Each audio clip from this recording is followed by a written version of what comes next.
जिसने कभी घोड़े की लगाम नहीं पकड़ी उसको कह दिया जाए तुमको आज घोड़े पर बिठाएंगे।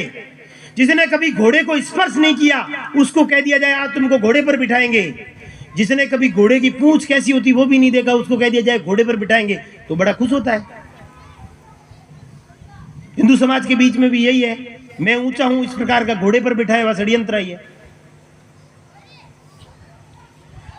अब उस व्यक्ति को घोड़े पर बिठाया नहीं, उसको बुलाया घोड़े पर बिठाने के लिए, और उसको बिठाने के बाद बुलाने के बाद में कहा आज घोड़े की पीठ में दर्द है, इसलिए घोड़े पर तो नहीं बिठा सकते हैं लेकिन घोड़े की पूंछ पकड़ा सकते हैं आप।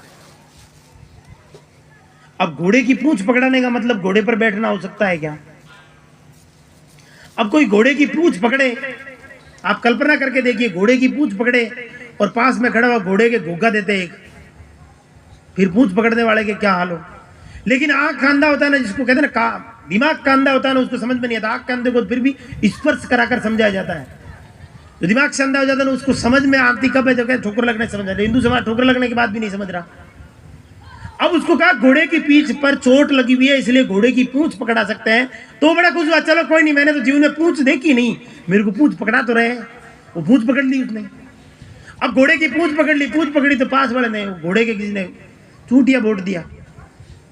अब घोड़े के कोई डिस्टर्ब करे तो आप भी जानते हो घोड़ा अपनी गति बना लेता है, तो घोड़ा आगे और पीछे, वो खुशी से पूंछ पकड़ रखी थी, वो छोड़े और नहीं। जिंदगी में पहली बार पूंछ पकड़ी है, छोड़ दी तो गड़बड़ हो जाएगी, काठी पकड़ रखी पूरी पूंछ एकदम। अब घोड़े दौड़े तो घोड़े के पूंछ पकड़ी हुई है, दौड़ा दौड़े तो घोड़ा और तेज जोर लगाए, पीछे गोड्डा फूट जाए, सिर फूट जाए, खुणियां छुल जाए, माथा फूट जाए, कोई दिक्कत नहीं, लेकिन घोड़े की पूंछ पहली बार पकड़ी है। इस प्रकार का भान लेकर भली माँ तो फूटे कुछ भी हो। हिंदू समाज ने भी वो घोड़े के ऊपर है, जाति मेरी ऊंची, इस प्रकार का पकड़ रखा है। अब गोडे फूट जाए, माथा फूट जाए, कुछ भी हो रहा है, घसीट कर कुछ भी दृश्य बन रहे हैं।